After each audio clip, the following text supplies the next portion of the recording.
Most overrated supercars. Let's get it. As the black car guru would say, Lambo, I'm on y'all ass. The Lamborghini Huracan, I'll just be honest, it just does not hit different. In fact, it hits the same as the Audi R8. Now, I've driven a Huracan and multiple R8s of various different trims. The Huracan as well as the R8 just feel like a daily driver that happens to be fast and look good and can corner nicely.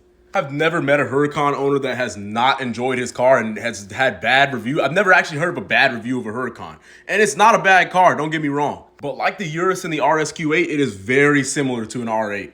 That being said, if you want a Huracan over an R8, I don't think it's as terrible of a purchase as a Urus over an RSQ8 is. When you get in a Huracan, you actually feel like you are in something special, like you are in something exotic.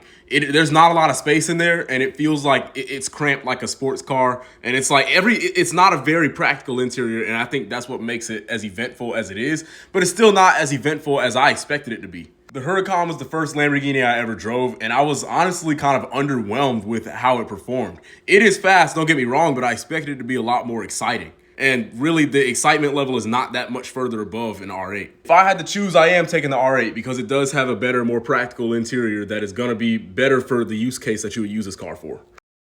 911 Turbo S. Now, a certain TikTok girl will tell you that the 911 is not even a supercar, but the 911 Turbo S is fast as fuck. But to me, it's just not as cool and not as exciting as a GT3. Now, being a 911 is a high standard, and I take this over a Huracan all day. But I think for the price, there are cooler things you can get. You really could get a Lambo if you wanted to over a 911, which, I mean, basically looks damn near the same as the $90,000 Carrera. Now, last and certainly not least, we got the Ferrari 812 GTS. Now, don't get me wrong, top-down V12, that is peak Ferrari. But the prices these things go for is just OD as fuck. I'm not gonna lie, that is just ridiculous. Back during COVID, these things were listing for over $1 million, crazy. And now they're still going for like, I've seen listings for close to $750,000 versus the most expensive listing I could find of an 812 Superfast on Auto Trader was $471,000. And that spec is ugly as hell if you ask me. Also, I started this video before I hit 1 million total views and 200,000 total likes on this account. And I just want to say thank you guys. This is just something I started to do for fun and just started ranting because this is literally the stuff I stay in the group chat with my friends and stuff like that.